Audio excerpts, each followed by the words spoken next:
ঘুম থেকে উঠেই আজকে ভাবছি একটা বড় কাজ করব, খুবই বড় কাজ, সেটা তোমাদের সাথে শেয়ার করব। আর গাছের আমগুলো দেখো পড়ে পড়ে পেকে পেকে ফেটে যাচ্ছিলো, সেই কারণে ঘুম থেকে উঠেই ভাবলাম গাছের আমগুলো একটু পেড়ে নামাবো। তো আমার এক ভাস্তা দেখো আম গাছের ডাল ধরে ঝাঁকালো আর অনেকগুলোই আম পড়লো। তো আমি আমগুলো চটপট করে কুড়িয়ে নিলাম সব কটা আম। আর আমগুলো কুড়াতে খুব ভালোও লাগলো। আর দেখো এতটা সুন্দর পেকেছে, আমগুলোর গন্ধটাও খুবই সুন্দর। আর দেখো অনেক কটাই আম পেড়ে নিয়েছে, আর ওকে 4-5টা আম দিয়েও দিলাম।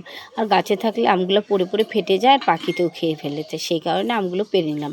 আর দেখো যে কাজটা করব ভাবছিলাম সেটা দেখো, প্রথমে আমি মাটি খুঁড়ছিলাম। আর মাটি খুঁটা দেখে তোমরা ভাবতে পারো যে দিদিভাই পাগল হয়ে গেছে, সেই কারণে মা সকালবেলা উঠে মাটি খুঁড়ছে। আর দেখো মাটিগুলো চটপট করে একটু খাল করে নিলাম। খাল করে নিয়ে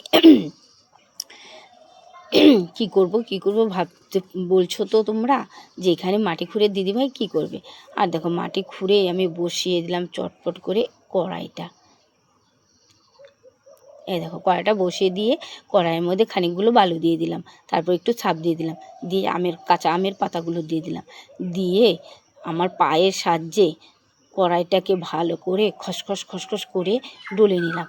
দেখো এভাবে খসখস করে ডলে নিলে একদম অতি সহজে কড়াই একবার সাদা হয়ে যায়। কারণ আমার বাবার বাড়ি গ্রামে ছিল, গ্রামে দেখতাম আমাদের পাড়ার বউগুলো নদীর ধারে এরকম কড়াই নিয়ে গিয়ে খুঁড়ে পা দিয়ে খচখচ করে ডলে নিত, আর অতি তাড়াতাড়ি একদম সাদা হয়ে যেত কড়াই।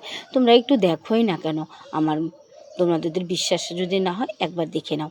তো আমি এইভাবে তাড়াতাড়ি করে ঝটপট করে কড়াইটা ডলে টিউবওয়েলের পাড়েই গেলাম। দেখো একদম চাঁদের মতো কড়াইটা সাদা হয়ে গেল। আর বন্ধুরা, তোমাদের আমার ভিডিওটা যদি ভালো লাগে একটু লাইক কমেন্ট করে সাবস্ক্রাইব করে পাশে থেকে দেখা হচ্ছে অন্য কোনো